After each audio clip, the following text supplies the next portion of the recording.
News every 15 minutes, weather every 10, and sports twice an hour. Newstalk, KGVO, AM 1290 and now 101.5 FM. You're listening to Montana Morning with Peter Christian. A Missoula man charged with 2 counts of prostitution. Good morning, everyone. It's Montana Morning. It's Wednesday, April 29th, 2015. Sky mostly clear. Just a couple of clouds out there wandering around. We have 38 degrees in Missoula. And our newscast sponsored by AB Technology Solutions. With backup and disaster recovery, remote support and monitoring, find them online at abtechnologysolutions.com. 72-year-old Alan Robert Buscaglia of Missoula was arrested on Monday after allegedly propositioning 2 teenage males at a local fast food restaurant. Deputy Missoula County Attorney Jennifer Clark detailed the charges. One of the boys phoned 911. The defendant left the scene and was stopped by one of the Missoula City police officers. He admitted to the officer that he was offering money in exchange for sexual conduct. Clark described Buscaglia's appearance in Missoula Justice Court. He has 2 charges of prostitution involving children. Anybody under the age of 18 is considered a child under the statute. The maximum penalty for each of those charges is 100 years in prison. He was seen in Justice Court today, and the bail was set at $100,000. His next court appearance, May 18th. There was a vehicle versus pedestrian accident near Wagner's Home Furnishings on Southwest Higgins yesterday. Here's Public Information Officer Travis Welsh. About 1:03 this afternoon, Missoula Police and EMS were dispatched to a vehicle versus pedestrian accident at the intersection of Stevens and Southwest Higgins. We were told that there was a man down having been struck by the car. It sounds like any injury he has is non-life-threatening. The man was taken to a hospital for a checkup after the accident. Police still investigating. A 27-year-old Hardin man has been charged in the death of his 6-year-old daughter. Clint Vance Hogan pleaded not guilty to negligent homicide yesterday in a hearing before District Judge Blair Jones in Hardin. He was released after posting $50,000 bond. Hogan's girlfriend, Kirsten Oldbull, has pleaded not guilty to deliberate homicide in the death of Kiyomora Kiki Hogan. Prosecutors allege Oldbull struck Kiyomora. On March 2nd, the girl was taken to Children's Hospital Colorado near Denver, where she died of injuries caused by a single forceful blow to the head.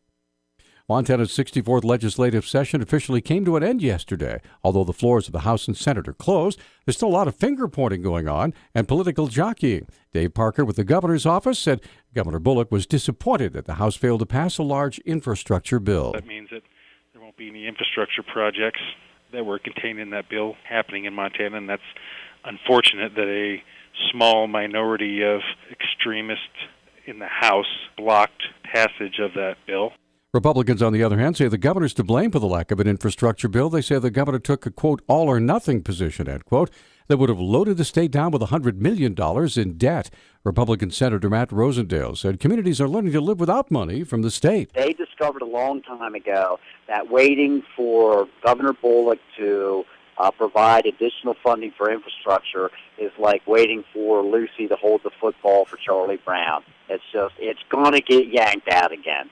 So there's a lot of communities that just went ahead, to put packages together so that they could go ahead and start. Overall, though, Parker said the governor was pleased with the legislative session. It lists Medicaid expansion, the passage of the CSKT Water Compact, and the Disclose Act as great successes.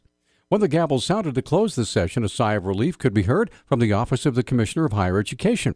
Deputy Commissioner Kevin McCrae says the legislature was generous to higher education. This total package of nearly $50 million additional over the next 2 years does situate us well to be able to continue reaching across Montana, providing excellent education without having to increase the price of tuition.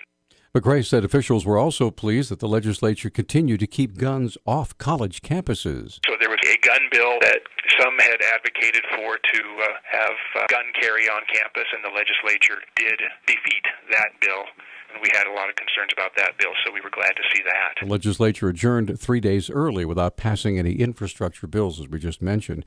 And speaking of gun bills, Gary Marbett, president of the Montana Shooting Sports Association, said following the close of the session yesterday he was both encouraged and a bit disappointed with the reaction to bills he helped to author and guide through the legislature. One victory, SB 122, which he called a job creator. Our flagship bill is our bill to encourage the manufacture of ammunition components in Montana, and that has gone to the governor's desk. It's a jobs bill, and so we have hopes that the governor will sign that and hopefully bring some jobs to Montana. One of the bills Marbut authored that did not make it through the legislature was what was called the permitless carry bill. We were disappointed because the people outside city limits are not getting in trouble carrying concealed firearms without permits.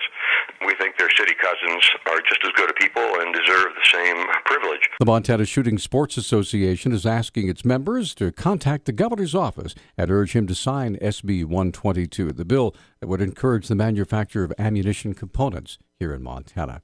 3 Billings men remain hospitalized in critical condition nearly a week after suffering burns in a house explosion that police say was caused by drug-making activities. The Billings Gazette reports the men were flown to burn units in either Salt Lake City or Denver after the April 22nd explosion. 2 are 18, 1 is 20. Lieutenant Casey Hafner says a butane hash oil production operation was found in the house. He says no charges have yet been filed, and the investigation is ongoing. And a man who apparently liked a Crime Stoppers Facebook posting that listed him as one of Cascade County's most wanted in April has been arrested. The Great Falls Tribune reports 23-year-old Levi Charles Reardon made an initial appearance in district court Monday on a warrant charging him with felony forgery. He did not enter a plea. An arraignment date has not yet been set. Prosecutors say Reardon is suspected of stealing a wallet and personal checks. Court records allege 4 of the missing checks were cashed by Reardon. The Associated Press couldn't reach Reardon for comment. He didn't immediately reply to a Facebook message. He doesn't have a phone listing, and court records did not list an attorney. Social media strikes again. News Talk time now is 6:12. News Talk, KGVO. Missoula's official weather station. Look for a mix of sun and clouds today with only an isolated shower. High temperatures will top out in the mid-60s. Winds will be breezy with a wind gust as high as 30 miles per hour. I'm meteorologist Brooke Foster for KECI 13.